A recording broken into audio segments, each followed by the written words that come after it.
huge resort in the remote mountains by myself in the off season. Sign me up. Tony hates his wife, annoyed by her existence whenever I'm in here and you hear me typing. Do you want to play with us? Naked lady. Naked grandma. Grady, the puppet master. Here's Johnny, chef to the rescue. Chef, so not to the rescue.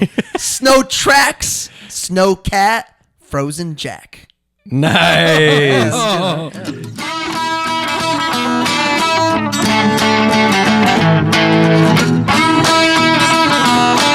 Welcome to The Cover, where three Hoosier friends judge books by their covers and movies by their trailers. That's right. I'm Brett, here with my fellow Indiana natives, Remington and Marcus, ready to dive into the stories that keep us up all night and occasionally put us to sleep. Whether you're a bookworm, movie buff, or just here for the witty banter, we've got you covered.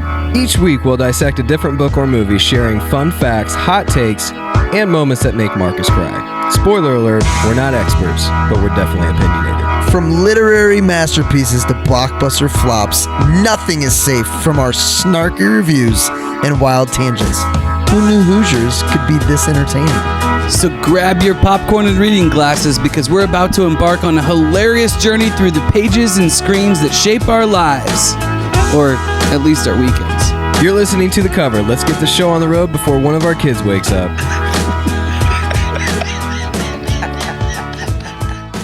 Do you camp all the time? I love cooking over the fire. Do you camp because you like it, or do you camp because you feel like it teaches your kids things, or both? Well, for me, there's an economic aspect to it. You know, we want to go do things with the family, and we want them to be able to do fun things, and we want to do it together, right?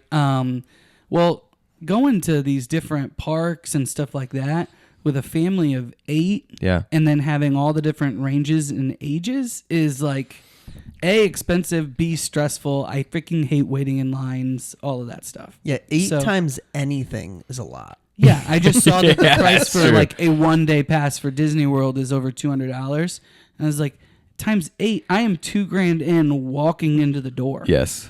You know? Yes. Like, yeah. So when are that's you guys just going? to get in.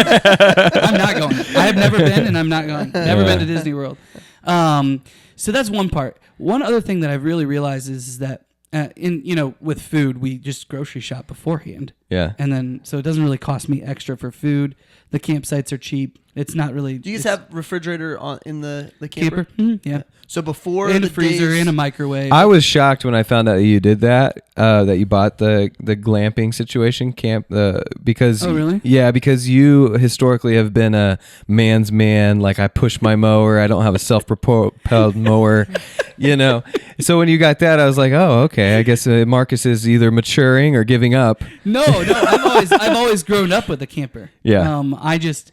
But the camping, camping to you is not the tent. It's the out in the wilderness experiencing that. You can sleep, wherever. Yeah. Yeah. We go hiking. My kids are making fires and stuff. Like my kids are able to wander around, and it's normal.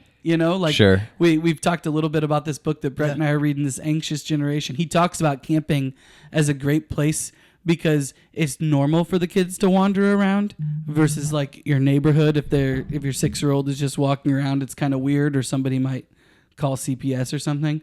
But if you at the campground, it's just like expected, and people are kind of watching out for people's kids. The other thing that I've realized is that when I'm home, there's always something to get done. There's always a project to do. There's always something.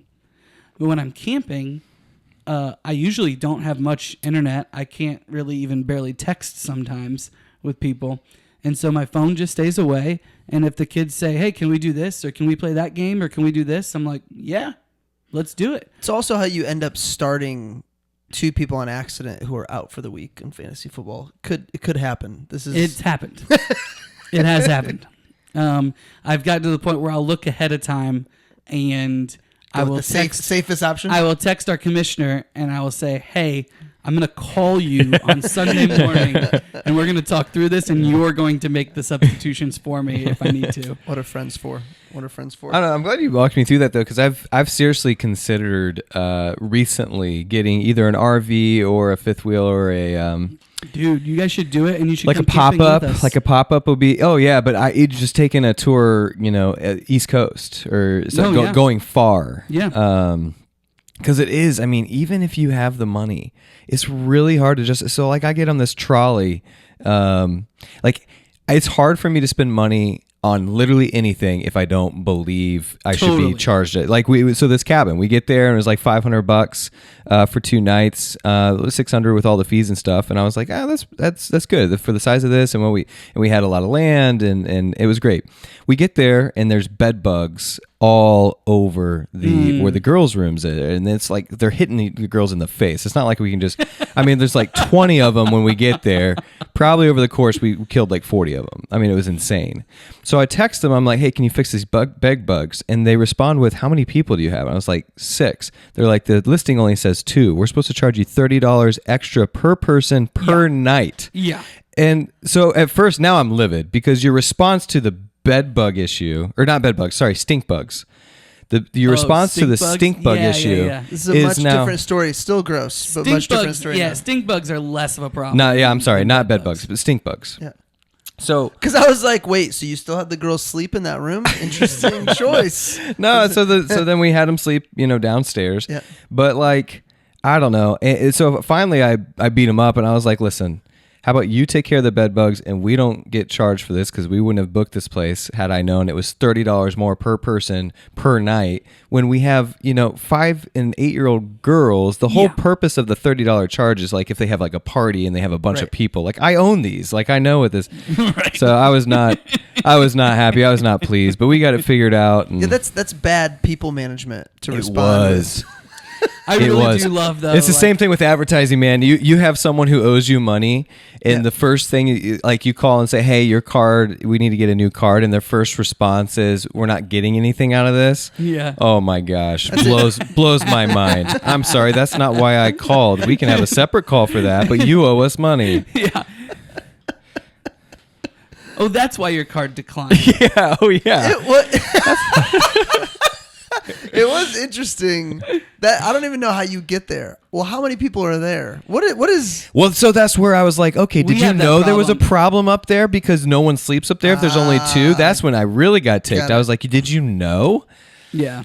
Come on. Funny. We had a bunch of stuff in our garage because our basement was getting finished, and we finally have been moving stuff back downstairs. And actually, I should say my wife and your parents, Remington, have been moving stuff downstairs since I was gone last week. And dude, there's stink bugs on everything. I think it's We're just not realizing the season right it now. is. Yeah, it is. but no bed bugs though. So that's dude. I tell people all the time. I'm like, if you guys want to even just try camping, like come with us because I have everything. You just have to show up with some food, basically. Yeah. I'll even bring the food if you really want me to. Just chip in. However, when Riley complains to me about the kids complaining about the stink bugs, I could respond and say, well, how many kids do you have? And I can see how that goes.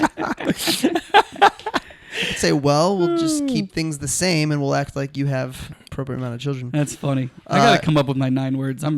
Camping is a fun. The Shining is the story of. It's not camping. No, the cabin though. I stayed in a cabin. It's pretty close. Yeah. So this is great. This was planned. One of your hosts right here at the Cover Podcast, Brett Wiggins. Wait, hold on. Yes. You keep saying that, but you're the host. We're not hosts. We don't host this. You're the host. We're color. Deflect, praise, and absorb. blame. No. This is not. This is your role. You are the host. This is my podcast, Brett Wiggins. No, I did not say that. Whoa. Once we start making all the monies, 33%. I've invited, it just happens to be on every episode, but a current co-host, Marcus Mangus, to my left. Oh, yep, that's me. That's him. Sitting in front of me, also kind of to my right, brother-in-law, friend, Sir Remington Ramsey. Hey, guys. Hey. What are we covering, Rem? All right, so I'm going to do 2 of these because I said last episode, Mark is sometimes, he has 2 different 9 words. He has a 9 words that teases you as to what it could be, and then he has a 9 words that tells you everything that the movie is. Which direction? Sometimes he gives Which the direction endings. do you want me to go with this? Because You decide after I do this, because I'm going to read the You know teaser. what? I can share the take now. I think this ending had so much potential, and they wasted it. So Don't even. Give it away. Give it away. No, tell them the ending. Go ahead. Tell them the ending. Well, hold on. So here's the teaser. If you go to IMDb, this is what it says. A family heads to an isolated hotel for the winter where a sinister presence influences the father into violence. At the same time, his psychic son sees horrifying forebodings. Forebodings or forebodings? Are you forebodings. serious? Don't you dare, Brett Wiggins. He was asking me, Brett. Yeah. From the Odious. from both the past and the future. So that's the one. That's the back cover ish. By the way, IMDb. I don't even think that's correct. Oh. How do you not think that's correct? I don't think. I don't think it's a sin. What was the word? By the they way, how used? creepy is this scene? How creepy is this mom? How? So hold on. So at first I was like, we've got the movie playing in the background again for this episode. So we're at the point where the mom and the doctor are debriefing in their home. I thought she was horrible at acting, the mom.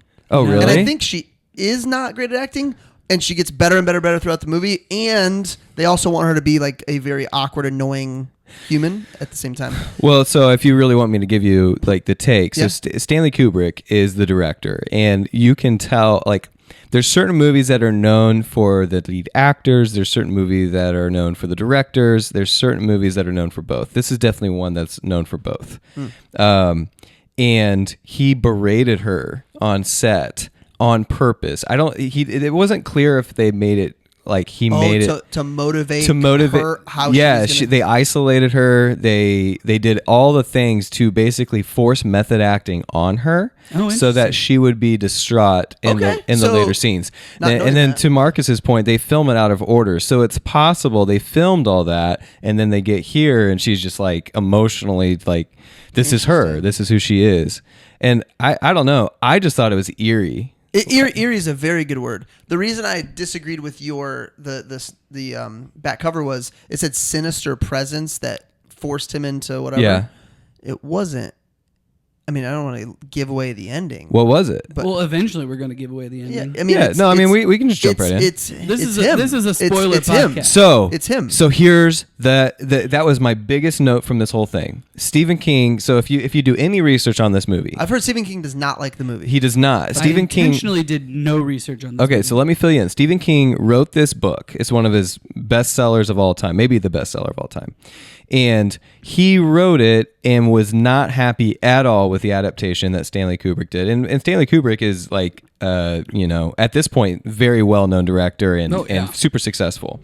And maybe even to this day has one of, if not the most successful movie of all time in 2001.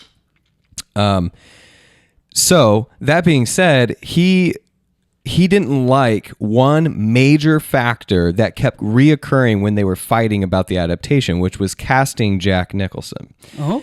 And the reason that was the case for Stephen King is he didn't want someone who was historically a bad guy in Hollywood to play this character, because the character is not supposed to already have these issues and then develop into this character. He's supposed to be normal, and the hotel does it to him. But you can see, like, even from that scene we just came from, she's like, yeah, he came home drunk and beat my kid. It's just, it happens. Yeah.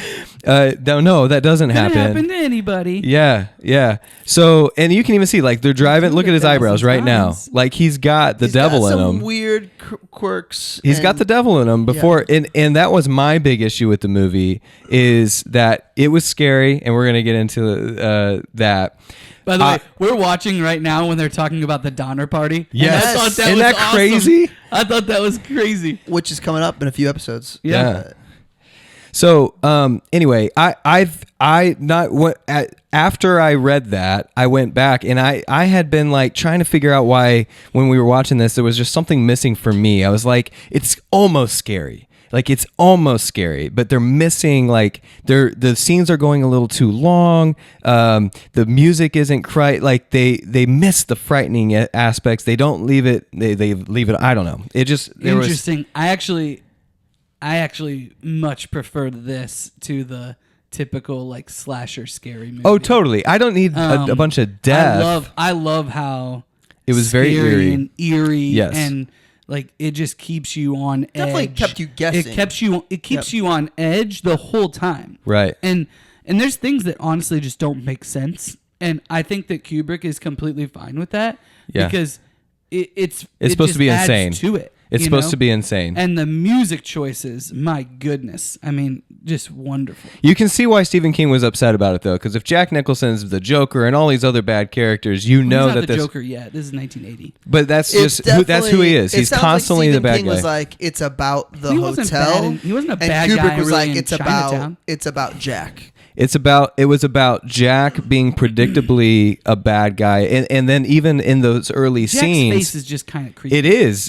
He's got that that resting weird. Dude, the way he does his tongue when he starts kind of getting really infiltrated by this evilness is wild. Well, I think we should. I think we'll get into that specific because there is definitely a transition that like a There is, but it happens too fast. That's my problem with it. So I said I thought it happened too fast before I read Stephen King's comments. I'm like, okay, all of a sudden they're there and they're not doing a good job of like explaining. It takes a month. I know, but they're just like that's the part I didn't like. It's like, okay, they're in the house and then a month passes and now he's crazy. Like, no, show me little bits and pieces of how it's like happening. All of a sudden he's just literally losing his mind after a month. Like, well, they changed the story because he's coming back in a different life as the same person versus, and it sounds like Stephen King's example, it's just a normal dude who arrives at this hotel and has no tie to it beforehand. So you're saying the very last scene where they show his picture back in the 20s, yes, which is depicted as like it's supposed to be reincarnation. Yeah. Is what happens. There's no hints of reincarnation in the movie except for one line he says, which is where I feel like a deja vu. I feel like I've been here. Deja vu, but I felt like I could see what was coming around every corner. Is what he says, right? Yeah, so it's like he's slowly realizing what's going on. The maitre d', the other guy that killed his family. Yeah, well, is he the other guy that killed his family, or yes? He goes, "We've been here the whole time," was one of his comments. It's just it's eerie and doesn't make sense. Sometimes and that's it doesn't part make of it sense. Well, that's what this person got right. Was like. There's future, there's past, there's present, there's all of these different things. Well, so then happening. let me read the second one. So the second one gives it goes a little bit more in depth, and this is where I'm just like, if you're gonna watch a scary movie, I want to know nothing about it. If I want to feel the feelings of scariness, like give me very little premise, and then I'll just watch it. Which is what I'm doing with Get Out. I haven't watched Get Out yet. I'm sure it's gonna scare the crap out of me. I'm gonna watch it at noon with the lights on. All right, so here's the second one. After landing a job as an off-season caretaker, Jack Torrance, an aspiring author and recovering alcoholic, drags his wife Wendy and gifted son Danny to a snow-covered Colorado secluded Overlook Hotel. However, the writer's block prevents Jack from pursuing a new writing career. Everything has its time, however. First, the manager must give Jack a grand tour. Then, Mr. Halloran, the facility's aging chief, chats with Danny about a rare psychic gift. The mysterious employee also warns the boy about the cavernous hotel's abandoned rooms. Room 237 especially is off limits. That's all very well, but Jack is gradually losing his mind. After all, strange occurrences and blood-chilling visions have trapped the family in a silent, gargantuan prison hammered by endless snowstorms, and now incessant voices inside Jack's head demand sacrifice. However, is Jack capable of murder? That's just too much. That's too much. It's a lot. I don't want to know that going into this. I want to know this hotel is creepy and it messes with people's minds. And then I watch the movie because then it would be scary. Yeah. Like if you watch this, you're expecting your expectations are here and the movie will not deliver up until that point. I don't feel like. Do you agree with that or no? I just think it's not. Yeah, I would not want to read that before I watch it. It does a disservice to like I'm excited to watch and figure out about this Yeah, movie. because part Which of it is is the why, mystery. like- That was a summary. That was a review. Yes. That was what we're doing, not what the back cover Right. of the sleeve should do. Yeah. Right. Trying to steal our job. Jeez. Good job. All right, so we're on the same page there. What'd you know going into it, Rem? Before you this was not your first time watching? No, I watched it when I was younger.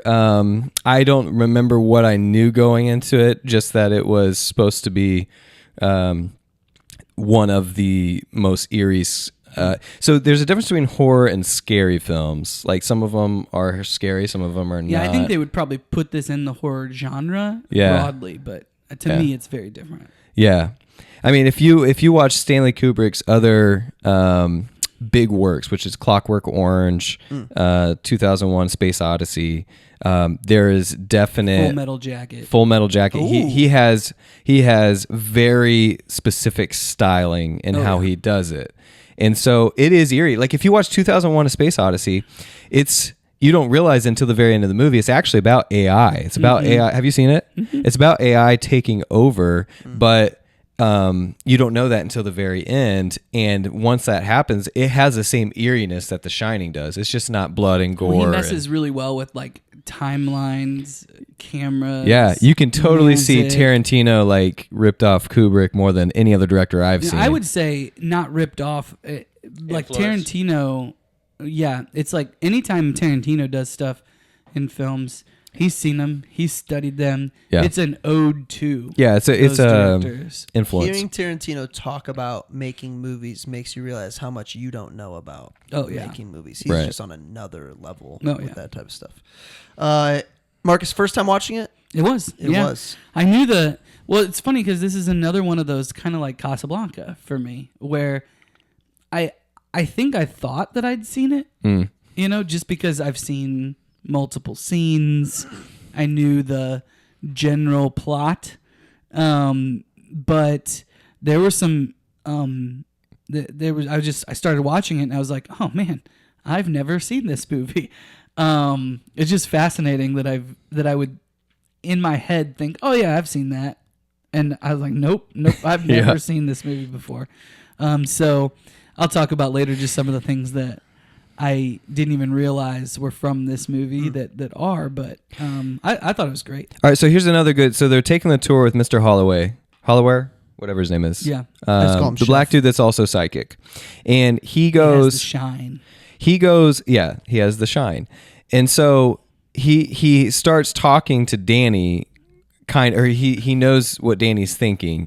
But then the very next scene they explain how. And so like I think in newer movies they make you wait for that information and it makes you like uneasy. And that's just where that's an example of like one of these things where I'm like they're giving away too much too early. Like I mean we can pick apart directors all we want. That's just where I was like this could have been a lot scarier had they made me wait. Chance if this guy just spoke in my head like that. Do I go get ice cream with him alone afterwards? Yeah, No chance. But you also don't have a child living in your mouth that speaks to you. Good point. So rum. Red actually, rum. like when compared to that, this dude is actually very inviting and nice and kind.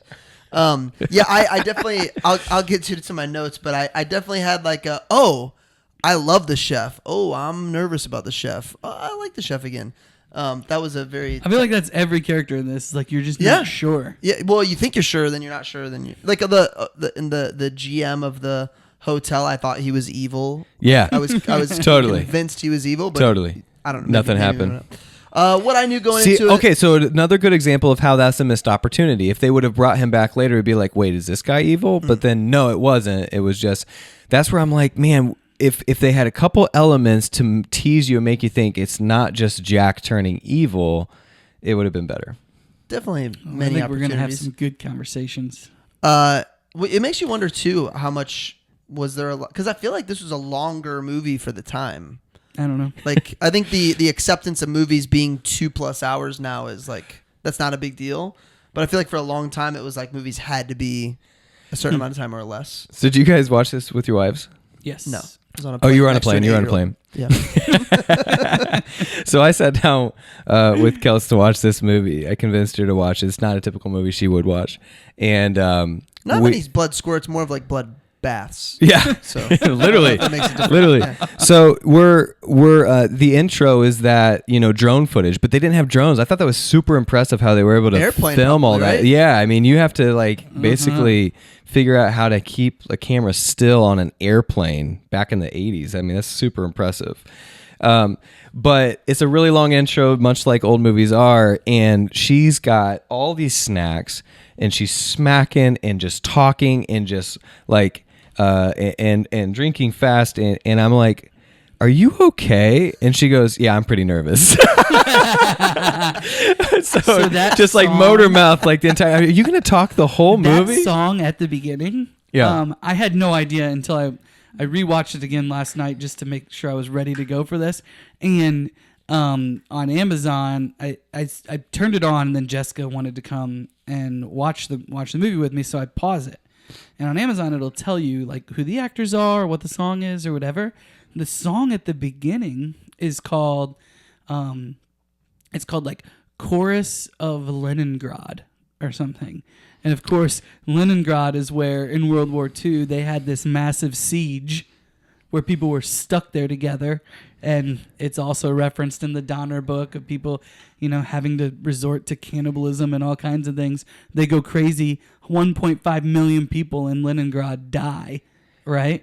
Because they're all stuck there together. Mm-hmm. They have no food and stuff. I thought that was fascinating. Just a little hidden gem that I'll give you ahead of time. I feel like there is a song in a Frozen short that has the word Leningrad in it. That who's Anna's husband? What's the Christoph? Christoph sings it. The something of Lenin. Anyway. Okay, one last thing on this because we're talking about it. Those outtakes of the shots of the Volkswagen Beetle traveling towards the hotel at the start were actually used by Ridley Scott when he was forced by Warner Brothers to add a happy ending to the original release of Blade Runner. So if you watch Blade Runner, it's the same shots, but it's none of the actual footage from The Shining. And I guess Kubrick was a really big fan of Ridley Scott, so he just gave it to him. Oh, Sir. That's fine. Sir Ridley Scott. Sir Ridley. This is my first time watching it. What I knew was that it was a horror movie, and that they said, "Here's Johnny." Here's Johnny. I knew it was Kubrick. I knew it was Jack Nicholson. I knew what the general premise was. But As someone it was who my first time. hasn't gone to Cannes yet, I did not know anything about Kubrick. So someday I'll know those things. That's why he's the host. Yeah. Ladies and gentlemen. I'm here to absorb info. We're here to teach Brett. Yeah, I don't think I knew. I think I knew the twins being weird and scary, but I think that was pretty messed up too. The little flashes of the scenes, especially when it's a kid that's seeing those scenes. Like that's pretty messed up. One of my notes was there's no way. And the child actor for Danny does a tremendous job. Yeah, he really does a good job. There's no way he's not jacked up in somewhere in his now. Well, there's no way. Well, you know what's interesting is that so Jessica does all the research like Remington, and I was like, stop reading me notes. But one of the things she said about that was that Kubrick took very good care to make sure that he didn't even know it was a horror movie. Totally. I was thinking that's the only way you could do it, right? Totally do that. Yeah, if you just play around with, okay, here, now you do these voices. Now, the only scene I don't know. He's holding a knife. I know, that's the only scene where I'm like, how do you not? Red drum. Yeah, that's kids do that kind of stuff. It depends on all we see is the scene. Like, there could be balloons and a party going on outside of the camera's like scope, so that way it feels normal. But He's holding a knife, walking around. There's no way that scene didn't mess with him. He didn't write the word murder. He wrote red rum. Red rum. All right. 30-second synopsis and Marcus's 9 words. You ready for after? I was ready. Hopefully I'm still ready. That was like 20 minutes ago. Hey, maybe. Red rum. 30 seconds, slam poetry. Here we go. Huge resort in the remote mountains by myself in the off season. Sign me up. Tony hates his wife, annoyed by her existence whenever I'm in here and you hear me typing. Do you want to play with us? Naked lady. naked grandma. Grady, the puppet master. Here's Johnny, chef to the rescue. Chef, so not to the rescue. Snow tracks, snow cat, frozen Jack. Nice. Nice. Now this is pretty. This I'm is signing pretty. you up. I'm signing you up for the next poetry jam. Yeah, I'll do it. for I'll do sure. it. This scene where he's running around on his tricycle. So good. Yeah, like this is scary. It is now let because- me back up. I was scared. It wasn't that Because I wasn't scared. To Mark's Whole point, movie. you're on edge. It's Yeah. The not whole actually like scary as we think of, like pop out at you scary, but it's you're constantly Yeah. like you're like, okay, what's about to happen? And I don't think anything happens during Which this is scene. of him. why it's brilliant. Yeah. Like, Yeah. it's brilliant for that reason, and Yes. why it's influenced so many other directors Yeah. throughout the ages. Is like, and horror movies. yeah, for sure, Specifically, because Yeah. there's people that aren't known for horror. Like Stanley Kubrick was not known for horror movies. You know what I mean? Right. So like, there's directors that will just tackle a horror movie, and this will be the one that influences it. Okay, something's about to happen very soon. It's one of my hidden gems. The Mirror. No.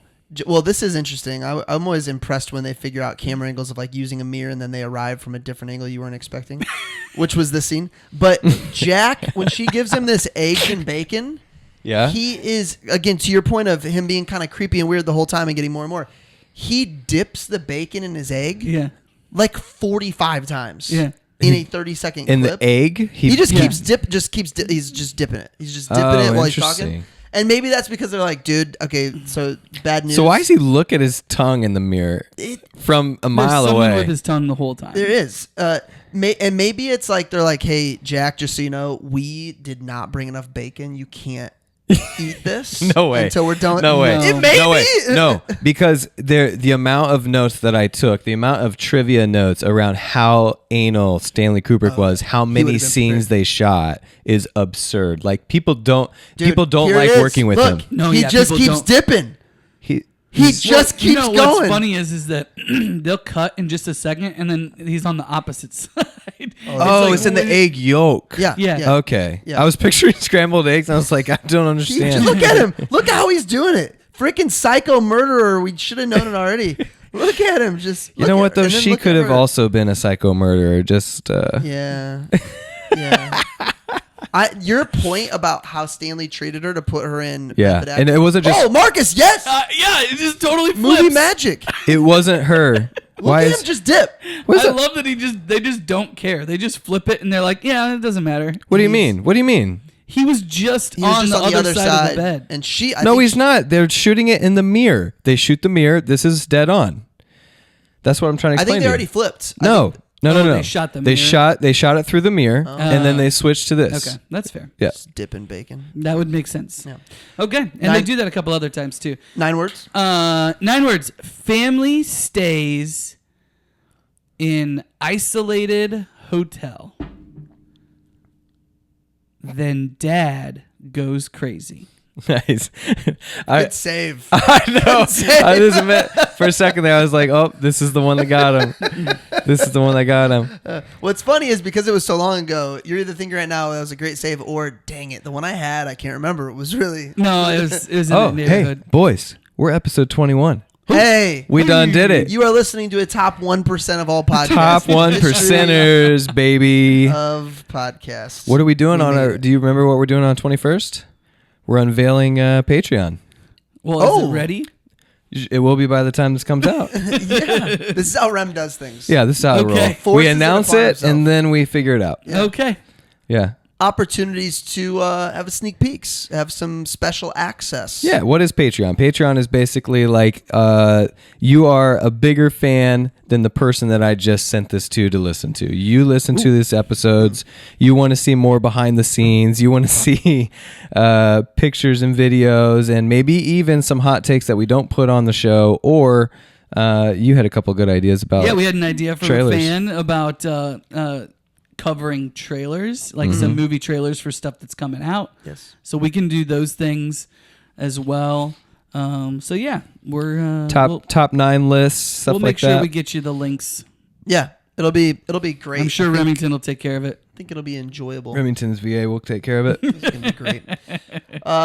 So yeah, and as a podcast in the top 1% of any podcast ever listened to, we should have special access. Yeah, for our absolutely. fans. Patreon. Oh, yeah. Hashtag Patreon. I wondered. So right now it's showing a scene where he's throwing the tennis ball, which was I think Ad lib. That was it. Okay. It was ad lib. They didn't have it in it. He would play tennis between scene takes and brought the ball back and decided to throw it in the There are movie. many This is the only ad lib he had, by the way. There are many successful people that play tennis. Mm-hmm. I should. What do you mean? I don't know. Sam Walton, Marcus carried Mangus? tennis? Yeah, Marcus. So Jack. so the character Jack plays and then Sam Walton and Marcus Mangus.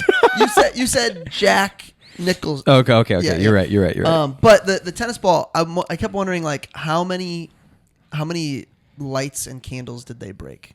Because they're like those cool old school shimmers. Would you guys stay in a mansion like this? For that long? How long was it? The winter? Would have It was been 5 months. 5 months? Yeah, it would have been November through May. With just your family? no, longer than 5 months. You'd have to pay me a lot of money. If you had enough food and you had your family, would you stay at a place regardless? Let's say it wasn't haunted. Let's say there wasn't stories like this. Would you stay at a lodge like this? I mean, I'd consider it, but I would need a lot of money. Because you need people? Yes. Yeah, for sure. I mean, Brett could do it based on the isolation. Luckily, my family has enough people. Right, I was going to say, you basically... So, like, we could probably pull it off, but, like, being that isolated for that long would It'd be really such a tough huge for key me. to maintain a daily routine. It'd be It would really tough for so me. important. I was just talking because we just got back from Brown County, which is only an hour and a half away, but it doesn't have the amenities that a big city has, like Indy.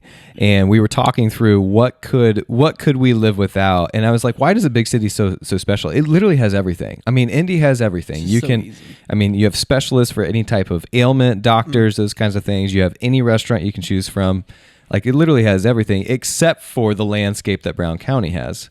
And so I was just thinking through, what would it take for me You know, to... the other thing that it misses compared to small towns What's that? is community. You think so? I do. You can create that. Kind of. Not the same.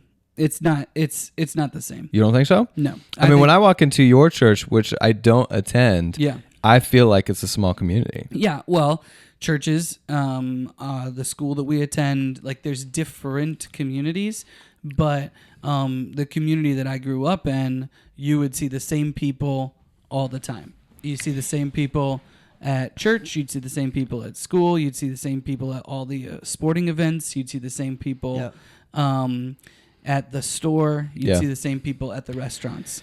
And there's this What does that do? community sense of, well, what it does is you're, as a community, then raising up these children together. You're coming together to support one another in more meaningful ways. That probably impacts the mental stability of kids more. I would think so. And there's buy-in to helping other families because it's like we're tied to these people for at least 18 years. Yep. Yeah. A lot everywhere all the of time. times you'll hear, especially teenagers and stuff, will complain about small towns because of like the gossip, like because nobody, like anything There's nothing you else do, anything that you do, like other people are going to know about, Right. and you're going to see them a lot. But So there's some pitfalls. that'd be the negative. There's Pitfall, also not. but as, there's probably some positives to knowing that what I do, everybody. well, my story is what I do. the story is interesting. Is yeah, that Hillbilly Eulogy. He talks about that. We went back one time to my hometown, and there's a pizza place that's downtown. And if you go to that pizza place on Friday night, you're waiting for 2 hours. Like you just are. Like it's too small. Like there's, it's good pizza, but like it's too small. They don't care. Like you're waiting for 2 hours, right? Yeah. And we had the time. We were there in town early. My parents were doing something else out, and I was like, oh, I'll take the kids to the Peel. Like that'll be fun. They've never been there before. And I'm expecting a 2-hour wait because it's a Friday evening. And nobody is downtown and nobody is in the Peel. And I'm like, what is going on? This pizza place is called the Peel? The Wooden Peel. I'm sorry to interrupt. It's like a fire, like you stick it in the oven on the wooden peel. You make it on the... It's called a peel. So Old English. Okay, keep going. Anyway, I can't figure out the whole time we're sitting there eating why nobody is there. I'm like, did this place change? Like, what happened? And then we're driving to my parents' house after we finish eating, and we have to go by the school. And everybody from town is at the school on Friday night because it's graduation night. And so it didn't matter if it was your kids graduating or Right. not. So it Everybody impacts was the whole. there. The whole town was there. The whole town goes to the football games. Yeah. The whole town, you know what I'm So saying? good and bad. So yeah, I'm just saying that I like living in the bigger cities for all of the amenities and things, but you certainly miss the community aspect of it. And it's not really very, like, we try to manufacture it with our friends and being together more and doing these things, but it's hard to manufacture. Like, the closest I have to that is you guys, especially like Riley will joke when we'll see him, well, I guess we'll see you tomorrow because we do everything together. And it's like, yeah, we do, and that's good. Yeah. I think so. Sorry to digress. Okay. Well, that makes a lot of sense. I think the best blend, if you can, is have both. I agree. If you can afford it, or if you can make that happen, is to have both. I'm a city guy. I love the city. There's so many opportunities because of the city. But getting away in a cabin or camping, definitely Lake worth it. house. So as we're watching this on silent, one of my notes, and it's more true ever so in this moment, is how music truly changes everything. That was my first note. Was really? Yeah. Because we're not listening to music. The music is incredible. The music in this film, I just put elite. Yes. Yeah. They manipulate you and your emotions via the music. They can get you going and on edge real quick. Yeah. And you'll experience the same thing with a sharp cut and a freeze frame and music. This scene alone of them running through the snow, you could make this a very, very, very happy moment, and you can make this a very much like what's about to happen moment very easily. Yeah. Oh, dude. All right. So the music is great. Yeah. So this is the first part where you're like, okay, he's officially lost it. Yep. He's wearing a black turtleneck, just staring out the window, not moving. Kelsey did not like this part. I said this is where she starts talking more and more about I said Jack Nicholson is perfect though for building suspense. Yeah. Like, his face is creepy. He isn't a bad guy at the beginning, but there's something that's a little off. Yeah. And you know you're watching a quote unquote scary movie or horror movie, and you're just like, what's going to happen? And I thought that the combination of Kubrick and Nicholson was just perfect for building suspense and just making ordinary things very suspenseful, like riding your little trike around the hotel. Like, I thought it was awesome. Do you think, because it's the way I put down that he's so agreeable to start with everything in the interviewing for the position to be the manager of the resort while they're all gone. It's the way he like smiles. Is that just Jack Nicholson? I think think he's I think so. trying That's to- why Stephen King didn't like it. It's it. because he's like, yeah, this guy's made a living off of being that guy. Man, it is. It makes you because you know it's a scary movie, and obviously some of the most quoted lines ever. I think even if you haven't seen the movie, you've seen the scene or the still frame of him popping through. I'm wondering if you didn't know any of that, would you feel that way about Jack from Jump the way that we do? Yeah, I don't know. If this was the first movie you ever saw with him in it, too, like what would you? So we missed it, but there's like 100 omens at the beginning of the movie, like predicting what's going to happen at the end of the movie, and you know it's an omen. Like they're showing you the freezer, they're showing you the whole walkthrough. I wrote down, is this just so that way we're foretelling all the places every that single horrible one things of them is going to happen? Yeah, or you're gonna wonder if it's gonna happen here or happen there. I'll tell you, one of the creepiest parts is when she says we're gonna take the bobcat or the snowcat, and he's like, "No, you're not. Go check it out." Like, that was pretty scary, or, creepy when she goes and like he had just. Well, that's when you, because we didn't see him do that. You've been watching him lose his mind. Yeah. And then, like, he flips the switch.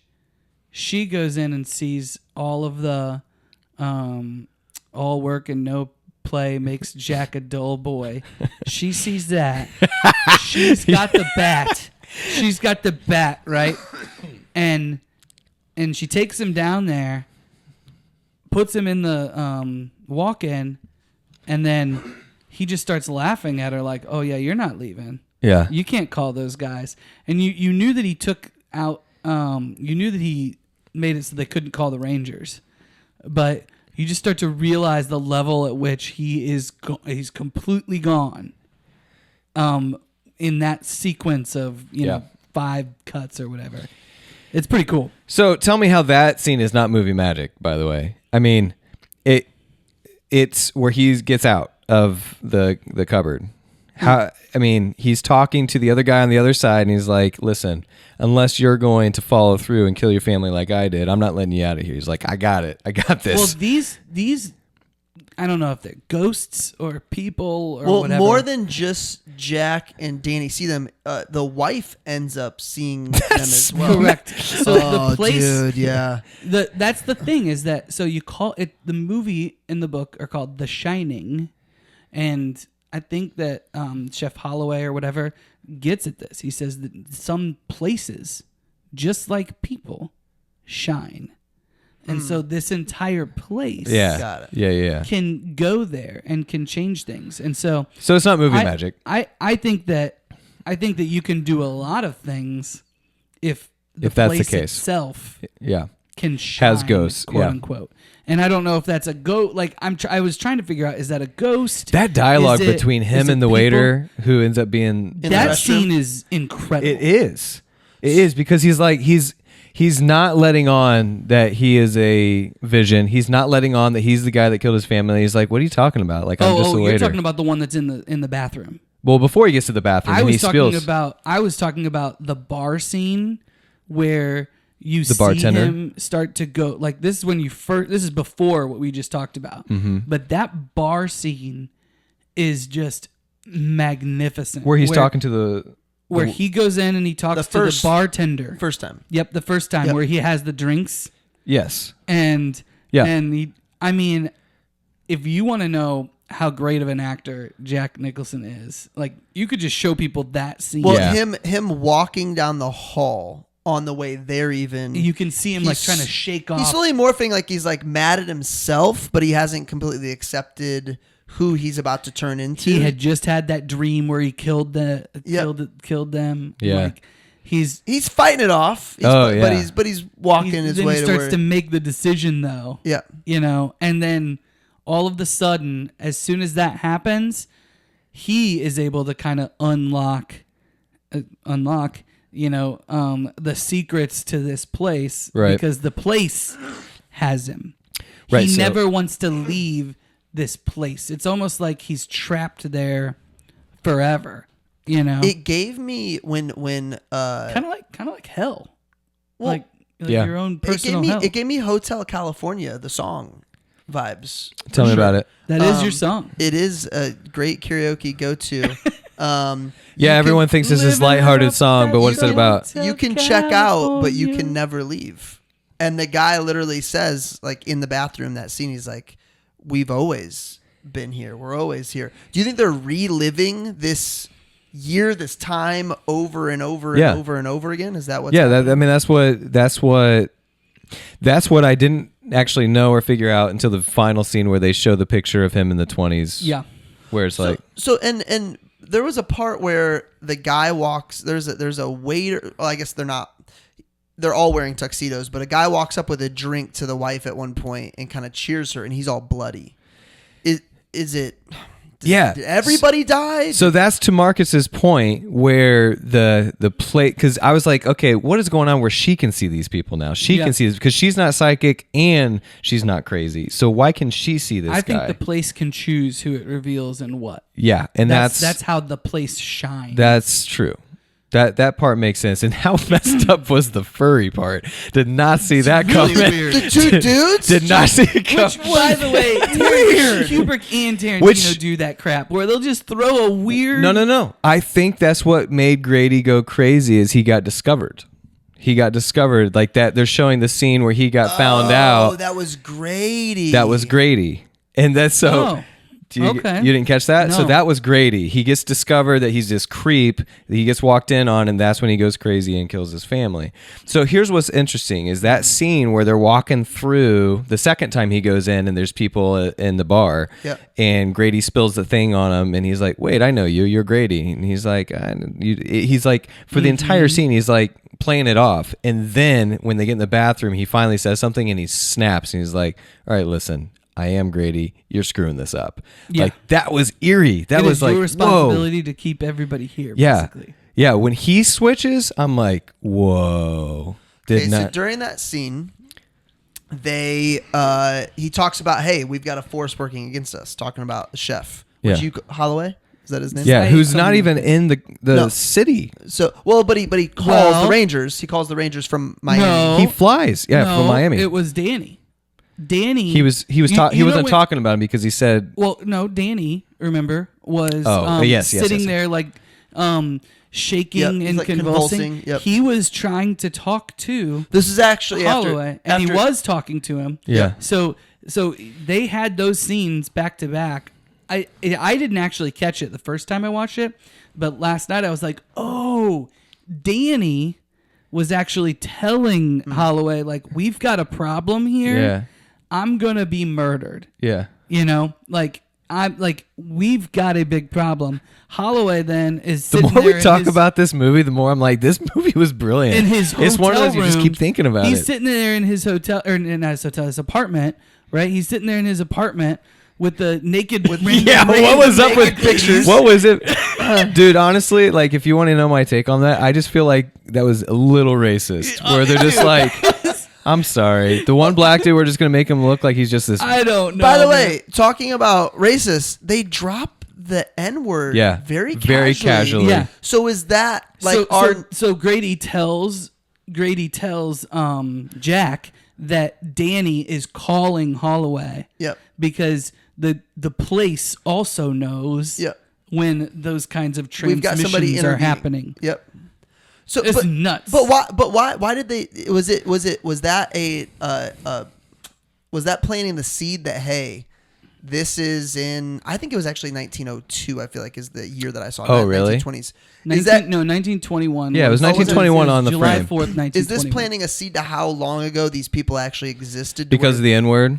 Was that the point of using the N-word? I think so. Got it. Okay. Yeah, because Grady's time was back in the before that. Well, that specific ball would have been probably in the 70s. Because he says the place Grady was built in the early 1900s, like 1905 or something like that.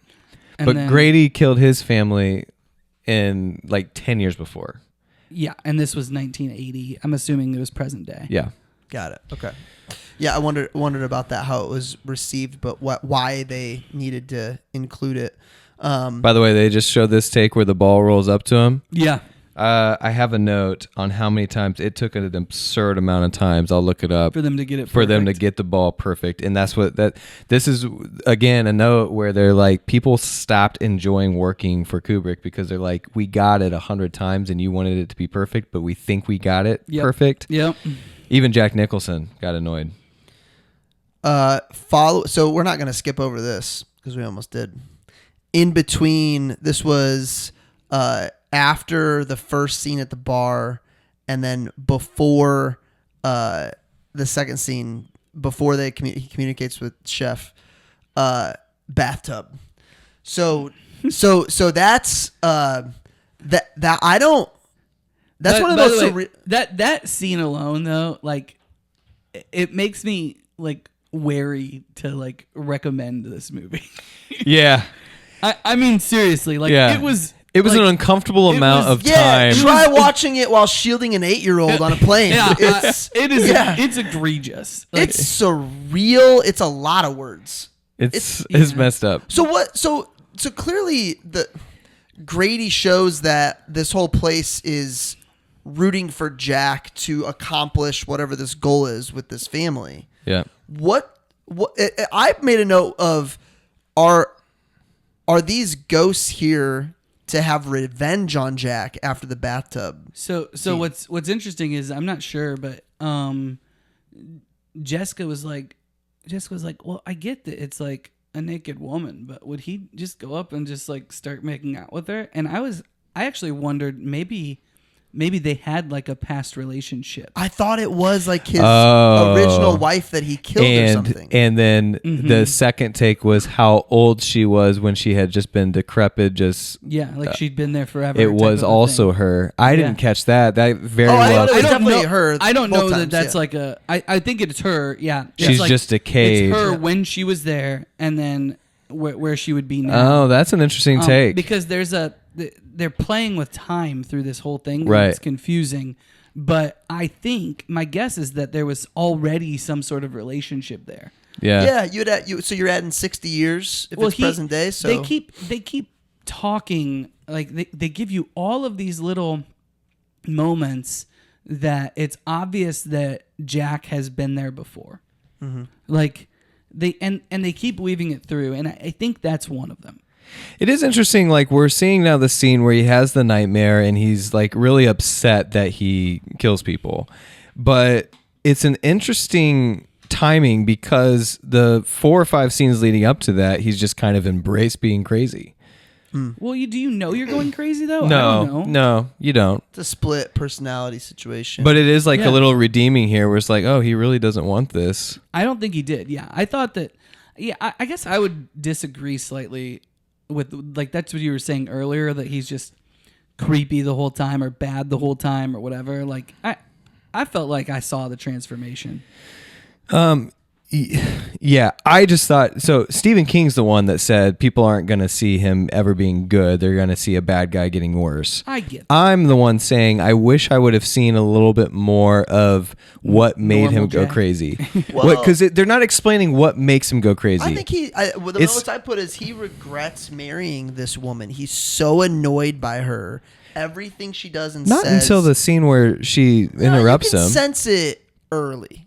You could sense it very early that he, like, even in the car, she asks questions about stuff and he just kind of ignores it. He kind of brushes it off. He just seems annoyed by her from like jump from this part. Well, I don't know if he's maybe he's annoyed by her. I think he's annoyed by his life. Yeah. Yes. Yeah. I think that he is unsuccessful. He really probably he's an alcoholic. He just wants to drink, you know. He cares for these two, but he just can't get over how unsuccessful he is. This is a desperate plea, like, okay, they're going to pay me to be able to write for 5 months. I should be able to get something. Yeah, and did you notice she was the one doing all the work? Oh yeah. She was the one checking all of the heaters and Funny little part of this was we were watching last night. They say, "Oh, we'll show your wife down to the kitchen." Jessica looks at me and she goes, "I would have just said, oh no, we got to switch this up because I don't know how to use the kitchen." Yeah, show me how to check the boilers. I'll let Marcus in there. So here's a fun fact for you. So Shelley Duvall said that she ran off set crying so much in this movie that she had to keep water bottles with her at all times because she to keep hydrated. Wow. Because she cried so much in this movie. Good. Because of the directing, because of the pressure. No, like no. She was character. forced to cry. Yeah. Let's see, what other notes do I have here? I thought the colors were awesome. Like, there's just a lot of the red sofas. The red pops out all over. He uses a lot of red in his movies. All the movies you mentioned before, he uses a lot of red and white. It's very Kubrick, but it just is so neat. Like, it's stylistically, I just really enjoy it. Here's the bar scene that is just the ballroom. The ballroom is awesome. Yeah, like I would love to have. I would love to own this place. Like the awesome. place itself, it's so cool. Not this place. It's haunted. Yeah. Yep. I mean, whatever. So, I actually had a note that they slow play his craziness so well. So I don't know. Listen, I just wanted I thought there was a fight back and forth that was good. Yeah. Yeah. I think they were very. I felt like it was patient. I feel like the only scene where he's normal when they arrive is the bacon and egg scene. There's no other scene where he's like somewhat normal. He's crazy immediately after that. No, I don't think little he was. bits of crazy, but like Yeah. I don't know. They don't give you a ton of normal. The movie's so long. They don't give you a ton of normal everyday Jack. Yeah. That's fair. Yeah, like he's playing with his Every kid, and all of a scene sudden he that said, they- like, here's how I would have done Every it. scene that they give you of him, And this is him transitioning. This is exactly. This is nitpicky, but this is how I've done it. He's playing ball with his son, and the kid throws it past him one too many times, and he snaps. It's like, Yeah. oh, okay. Like that would have been, I Yeah. felt like more of a transition versus just like he constantly panning into him, like staring out a window with his tongue hanging out. I had a hot take on Tony. Tony is actually a guardian angel. Who's Tony? Of Which one's sorts. Tony? the in the mouth. in the mouth. Oh, Tony. imaginary friend. He gives him a heads up about the murder. Yeah. I mean, beforehand, he gives him the heebie-jeebies about even going to the mountain. So at first, I'm like, oh, this kid is possessed, but not Well, really. Yeah, I mean, probably. Like he probably is possessed. If you're gonna be possessed, might as well be by guardian Yeah, dude, angel. guardian angel. Yeah, he's there to save. Makes him crazy, but he's I there don't to think save. so. I think so. You know, we'll just call it a movie. But but I will say that, well, you know, a lot of times when you've got that like disassociative personality type of thing, I thought that they did that really well with him, because when he was most threatened was when he said, Danny can't come. Danny can't wake up. And it was Tony. Mm-hmm. And that's, from what I know, that's the kind of thing, like, that's when things break often for people, is when they're in these types of situations where they have to become someone else. Right. And so, in a way, in a weird way, that's where I would say, like, Tony kind of protected. Yeah, But like a guardian angel. But I think Tony was. It's like Gollum. I think Tony. It's Yeah. like Gollum. Gollum is in survival mode as Yeah. Gollum. Yeah, And takes over Smeagol because Smeagol's not capable. yes, that's right. Yes, yes. And so, Tony is this little kid's way of naming what The Shining is. His ability Kid to narrative. be able to know Yep. what's going on ahead of time. I thought they did miss a big opportunity for Danny and Chef to completely communicate through Shining to defeat Jack together. I thought that's what was going to happen. Well, you can't have good winning over evil in this movie. Evil continues to reincarnate. That's the whole point. Sure. But I was expecting that. Like, as soon as Chef's on his way, Well, that's because you watch USA movies. That's right. That's possibly true. All right, so as I'm watching these scenes progress, I'm just remembering like Kelsey is just as entertaining to me during this movie as The Shining was, because she was trying to convince me so much that it was not scary to her. So she would be like, "This is not scary. Can you scoot over? This is not scary. Can I sit on this side? This is not scary. What is that?" And she kept looking behind us and just talking over the scenes. I was just laughing so hard. I mean, it's not a slasher movie. Yeah, It's not. There's different. It's not like running for your life the whole time movie. Right. Like, Which this aren't is- scary. This is Right. way more scary. Yeah. Like Yeah. Eerie was the word you used earlier. I think that was Eerie. the- When you said all work and no play makes Jack a dull boy, like Brett made this big old face. Like, was that that scene was so great. the that scariest was- to you? So great. Her realization of how in it she is, and she doesn't realize it until then. Like, it's not, she knows it's a possibility, she knows something's off, but that's the moment she realizes. So I've we're in only ever trouble. seen her in one other movie before, and it's Popeye with Robin Yeah. Williams, and she's Olive Oil. Popeye, like And- the cartoon? Yeah. Yeah, Well, they did a real life Sure, but like, version of it. yeah, okay. Yeah, and she's Olive Oil. Spinach. And so I just like couldn't get Olive Oil out of Well, my she's head. her features are so pronounced. Her teeth, her eyes. Yeah. Like she's not. if you see one movie with her, like that's who she's gonna be. Yeah. It was just my only frame of reference for her. But I thought her best was when he's breaking down the door. I put great acting during that I scene. thought that was her best. Like she was. Oh yeah. Very believable. I was convinced. Yeah, convinced she's freaked out. Fun fact: Jack Nicholson actually spent time as a volunteer firefighter and knew how to break down a door. And the set creators didn't know that, and they made the door really easy to break. It's like And one so- He busted through that so hard. They're like, okay, we're gonna have to get a bigger door. I had another note about music. I had like 3 different notes at different times about the music. It's just so good. I thought that the way that they showed him, like he was saying red drum, red drum, red drum. Red and you're like, drum. what is that? And by the way, not drinking anything today because it's the morning. But if we did, I would have brought back the Red rum. Red drum. Now that I know what it's supposed to be. So shout out to Beer Brewery, I believe is what it was. Yeah. That had that red ale. Very, very good, if I remember correctly. But I thought it was neat that they went up and he just wrote it out. And the way that they reveal it to you is through that mirror again.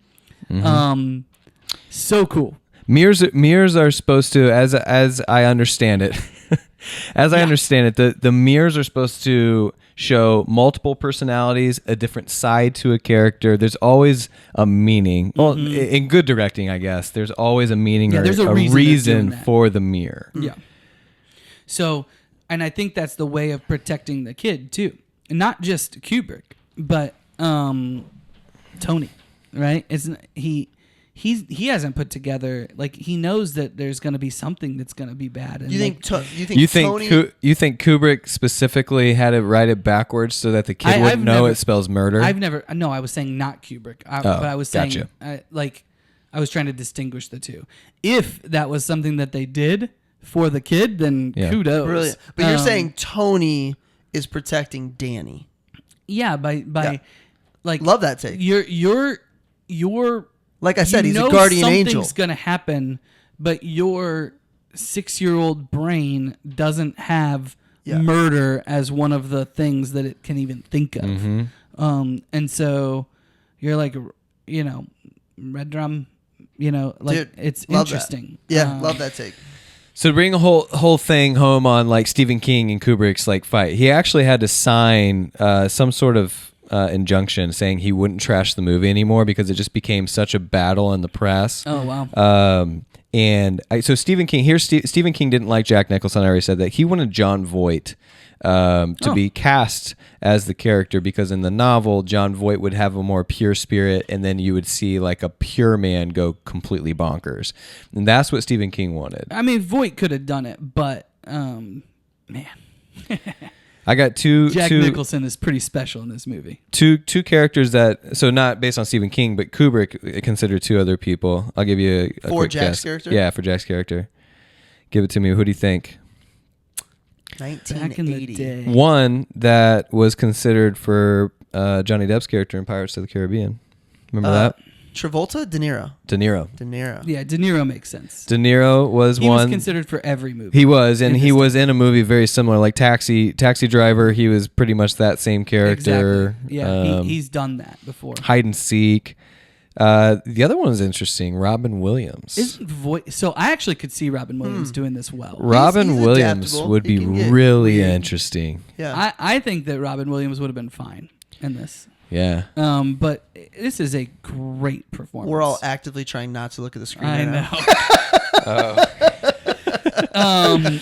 Okay. So the last thing I wrote down, and this is an actual question. I could not figure out the answer. Okay. Was who's Johnny? So he breaks the door open. What do you mean, who's Johnny? He says, "Here's Johnny." Yeah. Is Johnny It's just an homage, paying homage to Johnny. No, that's how Johnny Carson would come on the show. Oh, right. Okay. Got it. Yeah. That was paying homage to Johnny Carson. Okay. Oh my gosh, I thought it was the old lady. It is.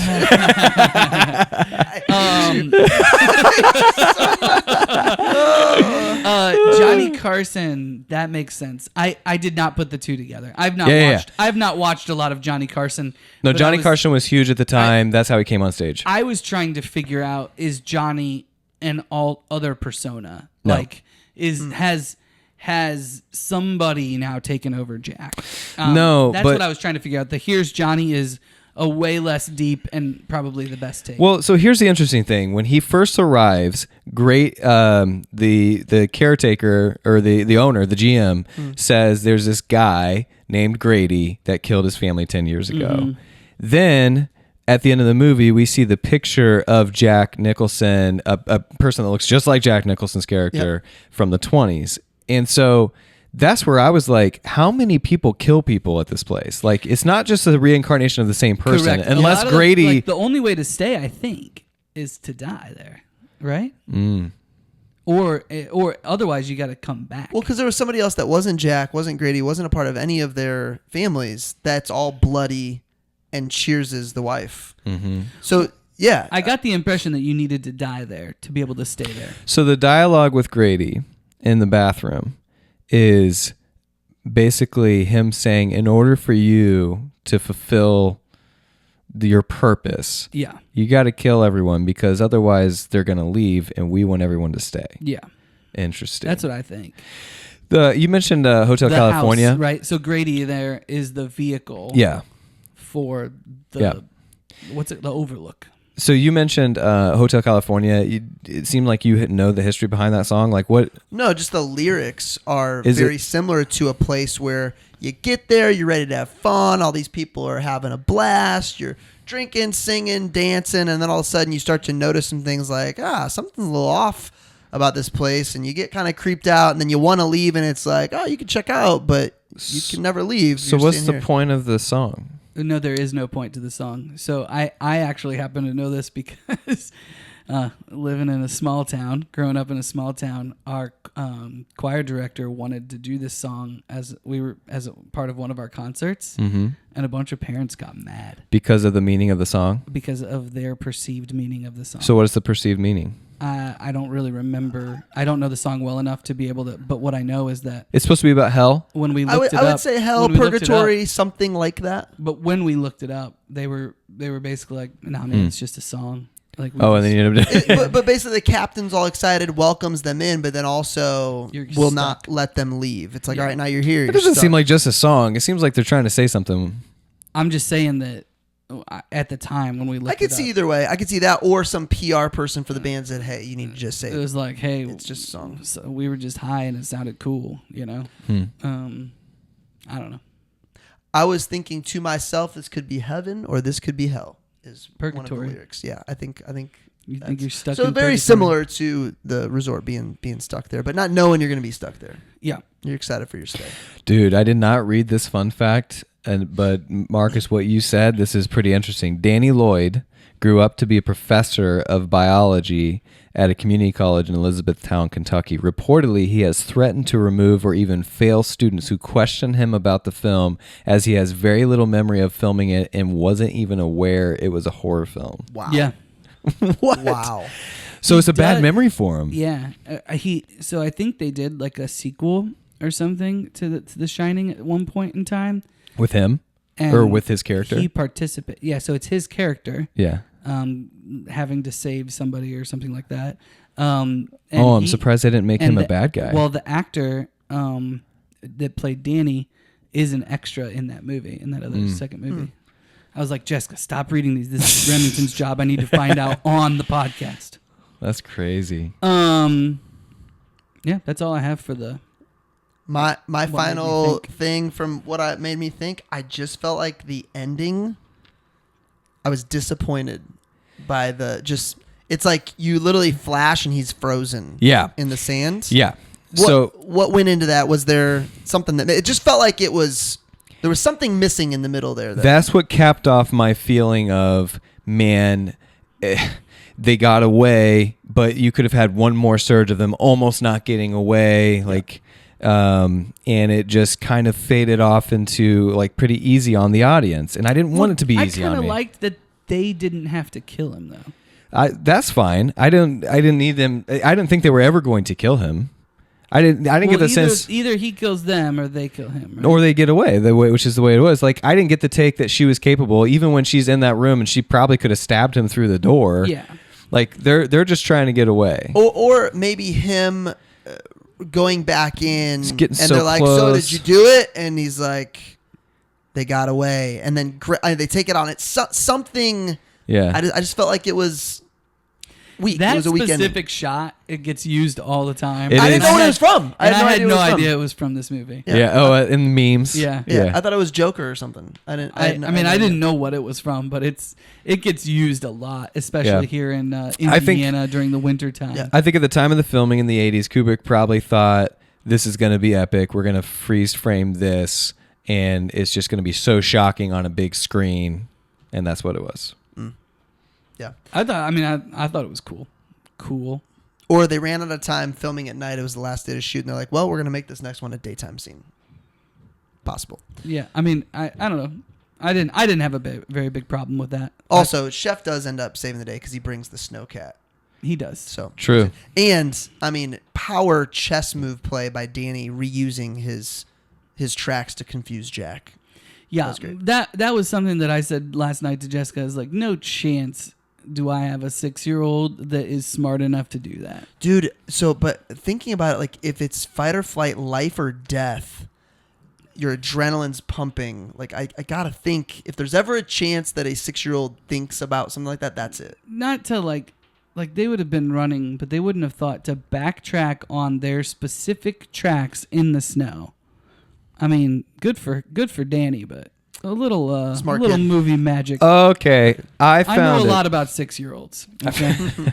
All right, so I found it. So we were talking earlier about it was not racist to have like the part. So the African American women on the chef's bedroom walls. Yeah, I didn't think that was racist. I thought it was. I was like, pictures. yeah. So anyway, they're just naked African women up there, and apparently it was to show that the shining that he possessed was not a God-given. He was not a holy man. He's just an everyday guy that possesses a shining, and so they were trying to show how like he's a normal guy. Got it. So it was a specific. So they purpose. overcorrected. Yeah, overshot that one.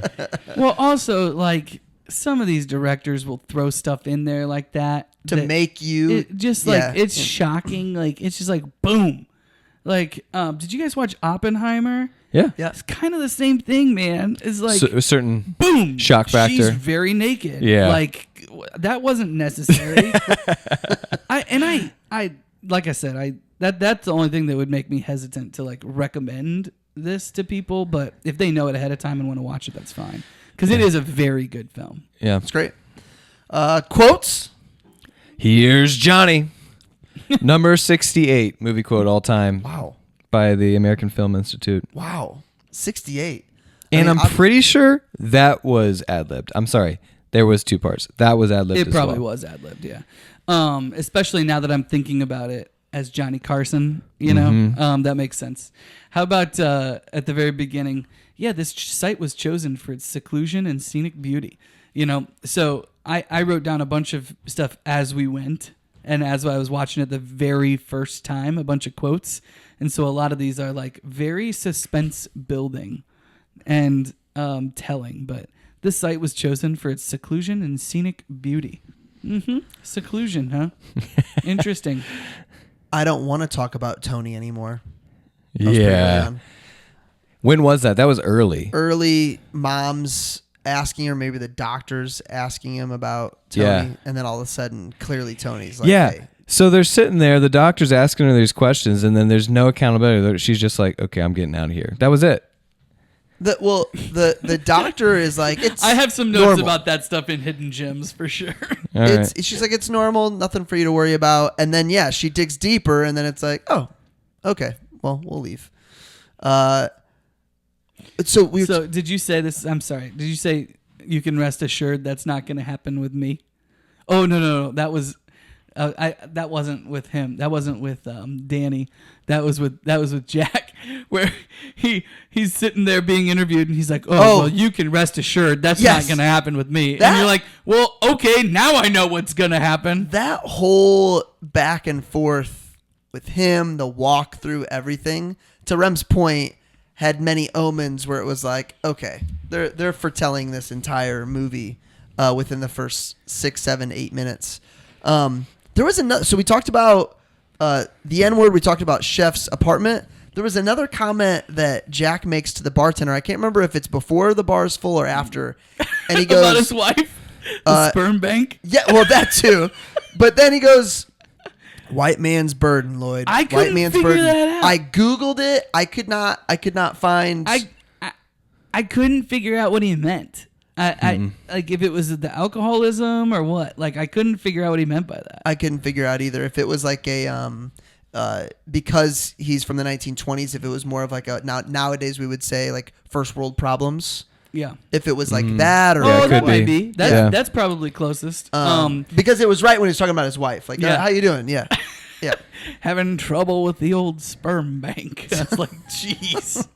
Yeah, You guys have women problems. can't live with them, can't live without them. Words of wisdom. I Lloyd. loved- of wisdom.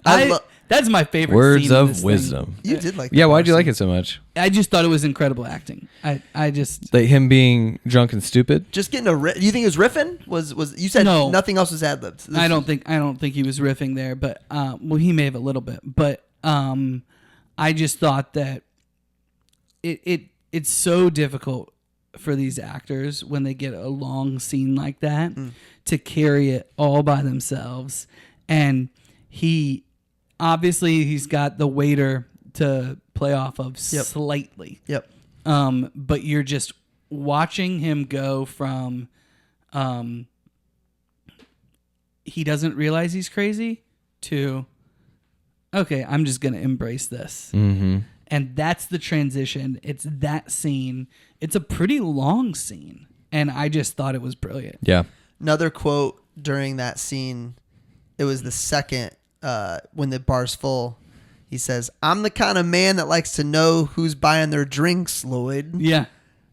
It's like That's not that scene. That's the next time he's at the bar. when it's full. When it's full, yeah. Whenever everything's full. Yeah. So, how about I'm gonna definitely use this one. Like we talk about sometimes, like lines that we use from the movie. Yeah. I'm definitely gonna use this. Like anytime I go to a hotel or something, he just they're seeing their little apartment, for the first time, and he just like pushes down on the bed and he just goes, "Cozy." Can't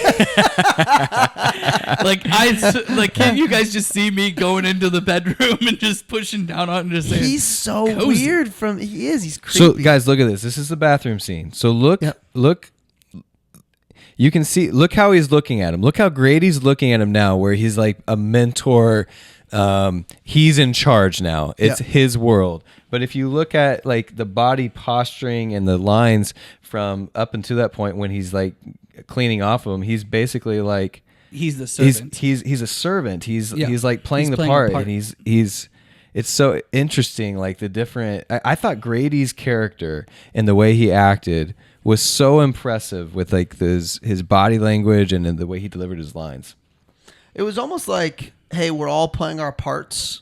We're all playing our parts. Because even Jack, I think that's a reference to Grady or whoever when he says, "Hey, I like to know who's buying my drinks." And then all of a sudden Grady realizes, oh, this guy he doesn't get it yet. I need to take over this situation. Yeah. Dude, even I guarantee wherever they shot all this, that he saw this bathroom. He's like, we have to create a scene in this bathroom. Mm-hmm. Look at this bathroom. This definitely screams like snow resort. This could be from 2001 and Odyssey too. Like the scenes in 2001: A Space Odyssey, I thought, aside from like some of the obvious acting from the old days, could have been shot yesterday. Yeah. From like these futuristic looking things. Quote, some places are like people, some shine and some don't. And I thought that was, and you guys have heard me hit on it, but I thought that was like the key line in the whole thing, because it gives you insight into like how this whole thing is working. It's making me realize too, like they were very keen on making sure people didn't think this was some spiritual experience based on Rem's findings of the apartment. Like I didn't even consider that. The little girl saying, "Come play with us forever." Mm-hmm. jeez. And the next quote I wrote was, "I wish we could stay here forever and ever and ever." Yep. I was like, "Oh boy, I think they are going to stay here for." I thought he was going to kill them. I know that was an interesting. It's interesting he didn't, I thought that he especially was with gonna that kill him. line being so epic. Because I wrote that one down too. But I think it's cool that he fails because he's a failure. Like he's a failed author. He's failing at failing. Yeah. I mean, I think it's kind of cool that he fails at accomplishing this goal too. Did you guys already say this one? Danny isn't here, Mrs. Torrance. No, him using their first names in like the first scene though. Also Mrs. Torrance. Very eerie. Red Rob. No need to rub it in, Mr. Grady. I'll get to it when I get out of here.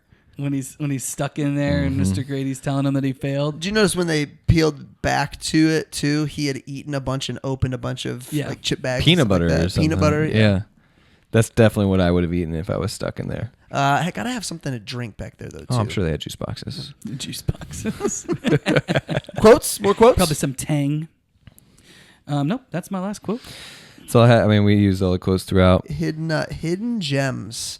Cigarettes with every meal for mom. Oh, yeah. Cigarettes at breakfast. I said cigarettes smoking at breakfast with your little kid. Yeah. Yep. Which 1980s not abnormal, depending It's on where like you're no from. wonder everyone's getting cancer. Yeah, I mean, right? My goodness. Movie magic. The cherry on her cigarette, like, you could tell they did a lot of takes of whatever they were doing because it went from like a centimeter to 4 inches. Oh yeah, scene to scene. Yep. Mm-hmm. There's a lot of those little types of things. I just put, the desk for Allman. It's just so when you look at desks, right? When you see one that doesn't have a computer, and I go into a lot of people's offices, Special and stuff like that, it stands out to me. Yeah. And I love having a desk with no computer on it. Yeah. Like, I think that says something. Now, do you put your laptop on it when you're working, or do you just not have? That's where you work with no my computer. desk has the computer on it. Oh, okay. But I watched this, and then I think about other people that I'll go and visit, and I think that my preference would be, like, you can't not have a computer in today's world, but I think that the way I'd like to do it is to have the computer behind me or something, and then have a desk that people can sit at where I actually Rem's do some dad has work that or whatever. set up. Yeah, I like that a lot. You You definitely write better if you're physically writing. Yeah. It's not all about the computer. So speaking of the desk, that's where he has the All Work and No Play Makes Jack a Dull Boy book novel. Yeah. So Stanley Kubrick's assistant spent 2 weeks typing that over and over and over. And keeping all the typos in there. He said, yeah, just do so it the fast. typos were in there. I was like, is that on purpose or what? But like that was makes it more, would manic be the right word? It makes it more Sure. just, and I think it's formatted too. Like you can see where he's thinking thoughts that say other things, but that's all he's typing. Like it feels like he's trying to get it out. this is but a real can't, book. It's Like not coming you know out. how when you quote a certain, like if something's a certain length and you quote it, you make it bracketed in, or you indent in. Like there's sections like that. Like it was not just those same things over and over and over and over again. It was eerie, man. Did he say, "Do you like the ending," or did I just throw that in? No. His quote was, How do you like "How do you like it?" Yeah. How do you like it? How do you like it? I said home doctor visits, man. That sounds great. I actually do remember my doctor coming to our house. I don't know that I ever at one point in experienced that. time. Mm-hmm. For just normal sickness? Yeah. Benefits of a I small was just town. sick. Yeah. Man, Did they come in on a horse? What A an little bit? inefficient way to do things. 50 takes, by the way. So the hidden gem, that ball took 50 takes to roll that ball up perfectly. We've already hit on a couple to of Danny. other ones.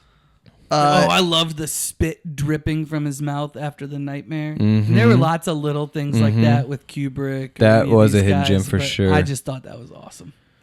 Killer job. I saw a guy yesterday. Can I digress real quick? I was at a Starbucks yesterday, and there was this guy, big guy, who like had glasses and stuff. And I walk in, and I literally thought at first like he was having some sort of seizure, and I was gonna help him, but he was sleeping, and he was snoring, and he had drool just literally dripping down onto the table. How was he positioned? Huh? Was he like- He was like hunched a little bit so that he was sitting up, but he was hunched down. Yeah. And he is literally snoring so loud that I was on the other side of the Starbucks and I'm hearing him. Was this like one of the retired guys that go to Starbucks midday every day and like read the paper? No, this guy was younger than us. He was. So he was like working on something and fell asleep. College term paper right there. I literally thought about like, do I need to wake this guy up? Like, is he okay? Yeah. Like, am I on one of those shows that like, are people gonna do the right thing? If like, I fall asleep during the day, I drool. Oh yeah, me Yeah, too. drool pretty Yeah, hard. but this guy had drool just dripping, man. I mean, That he's been sounds great, sleeping actually. for That sleep, whatever that. and then I is. watched everybody come in to because he's right next to the door. So I watch everybody come in and just give him a nice long look. You should have like created like a video that was a time lapse That's with that. mean. That would have been hilarious. Yeah. So, did you notice the first butler's name, or he's calling whatever the first butler? They called him Jeeves. Yeah, he called him Jeeves. And Ask it made Jeeves. me think of is that the origin of the Ask Jeeves website, the first version of Google? So Basically. maybe you Maybe. can look this up, but I'm wondering if butlers, like a term for butlers, Jeeves. is Jeeves. Yeah. Which Okay, would make got it. sense. Like Ask Jeeves Yeah, would like Yep. that would actually make sense. your internet butler. Yep. And then so it's not origin this movie. It's just that's how butler. That's why he even said Jeeves is too. a valet or butler. Got It's a it. generic Okay. term. Yeah.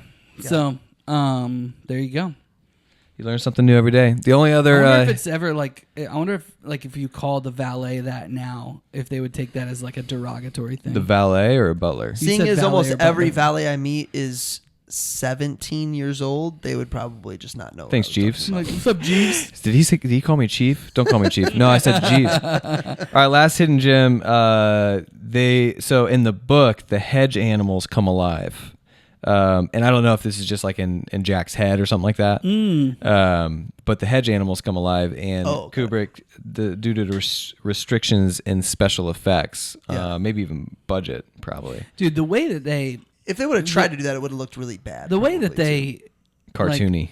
I mean, they set everything up. They set up. You know that Maybe. hedge is gonna take. Like you know that maze Yeah. is going to play a part. You know that there's By going the to way, be a that chase maze scene in there. looked impossible. I would have gotten stuck there. Well, they had For a those long triangles time. in there that you could ring if you got stuck. I don't know if you noticed that or not, but what's that gonna help? well, We're Someone- there by someone ourselves come for get 5 you. months. Someone come yeah, get not if you're, but if you're just a normal guest, like going through the maze, like, Dude, it looked tough. And you can't. I was like thinking, well, could you go underneath the hedges? Could you fit in there? No, it was pretty well kept, very well landscaped. Which Yeah. also, I guess it's winter, so they're not growing, so maybe they would stay. kind of reminded me of Harry Potter and the Goblet of Fire a little bit. I love. Wonder- I've never read the Harry Potter books, so I know I'm late to the party. But the Harry Potter movies, I actually love a lot. Yeah.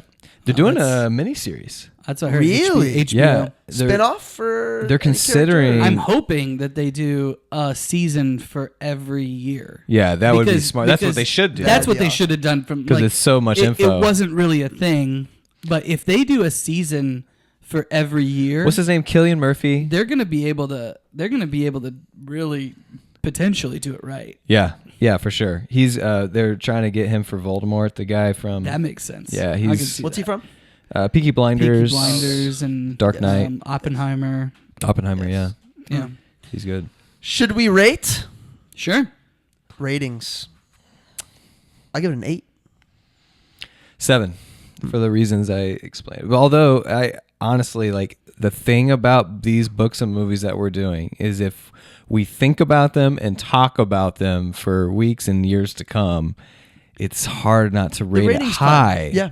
Now, would I watch it again? Mangus watches all these movies twice. Yeah. This But- is very rewatchable. Yeah. Oh, I think so. Were you as scared, or well, I guess you probably weren't as scared, but were you still scared and like, or have that eeriness when you watched it the second time, knowing what was around the corner? Yeah, and we're talking about like a week and a half in between. It's not the same experience. You know a Jack in the Box?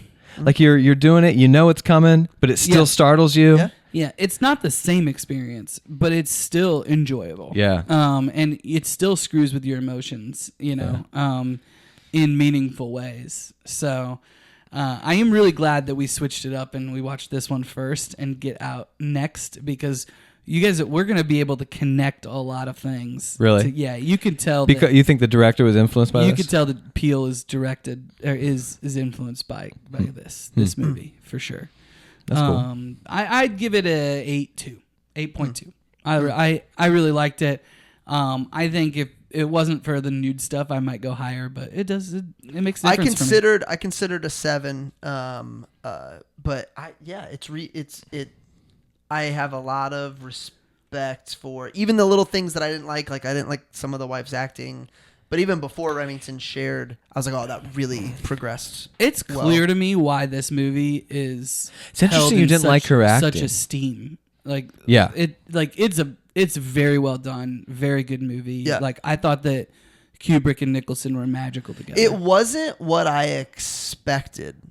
Like it wasn't. I expected scary, jump out from behind stuff. Like it was much better than what I expected. Yeah. What did you not like her acting? I just thought early it was bad, but then looking by the end, you're like, okay, maybe that makes sense. Maybe. I think it's hard to play a character that's so meek like that, though. Yeah. You know? Yeah. Soft spoken. So like, it could have just been that you didn't like the character versus the acting itself. I don't know. Maybe. She is not smoking a cigarette during this breakfast scene. She was. She just put it out. What's next? As Marcus said, we got Get Out. That'll be your Halloween week episode. Oh, let's go. Dropping Fantastic. October I believe 30th. Halloween is Thursday. So I'm not looking forward to this, guys. When I get on IMDb or any of these movie websites and it's like top scariest movies of all time, it's the picture of that dude crying like, It's very, very good. Okay. I feel like it's going to make me uncomfortable. Do I need to watch it with the lights on? Like, is it going to give me nightmares? No.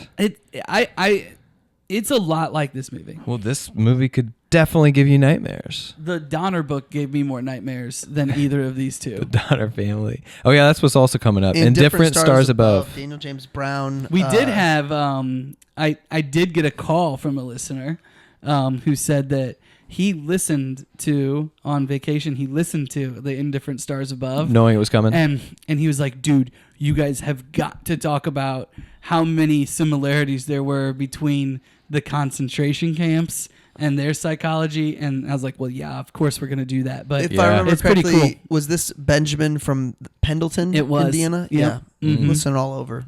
Close, far, all of it. Yeah. All of it. All right. That's The Shining. That's a wrap. We got a couple 8s and a 7. Get Out next. See you.